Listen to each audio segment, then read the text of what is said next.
தமிழகம் மற்றும் புதுவையில் அடுத்த 24 மணி நேரத்தில் சில இடங்களில் மழை பெய்ய வாய்ப்பு உள்ளதாக சென்னை வானிலை மையம் தெரிவித்துள்ளது. சென்னையில் கடந்த ஒரு வாரமாக மாலை மற்றும் இரவு நேரங்களில் மழை பெய்தது. வெள்ளியன்று காலை குளிர்ந்த காற்றுடன் வானம் மேகமூட்டத்துடன் காணப்பட்டது. இது மேலடுக்கு சுழற்சியால் ஏற்பட்ட மேகமூட்டம் எனவும், தமிழகம் மற்றும் புதுவையில் பொதுவாக வறண்ட வானிலையே நிலவும் எனவும், ஒரு சில இடங்களில் மட்டுமே மழை பெய்ய வாய்ப்பு இருப்பதாகவும் சென்னை வானிலை மைய இயக்குநர் ரமணன் தெரிவித்தார். ஒரு மேலடுக்கு சுழற்சி இருப்பதன் காரணத்தினாலே தமிழகத்தை பொறுத்தவரையில் மேகமூட்டமாக உள்ளது.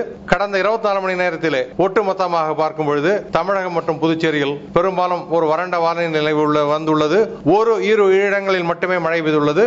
அடுத்த 24 மணி நேரத்தை பொறுத்தவரையிலும் இதே நிலையை நாம் எதிர்பார்க்கலாம். கடந்த 24 மணி நேரத்தில் தமிழகத்தில் அதிகப்படியாக வால்பாறையில் 4 சென்டிமீட்டர் மழையும், சேந்தமங்கலம் மற்றும் சின்னக்கல்லார் பகுதிகளில் 3 சென்டிமீட்டர் மழையும், விருத்தாசலத்தில் 1 சென்டிமீட்டர் மழையும் பதிவாகியுள்ளது.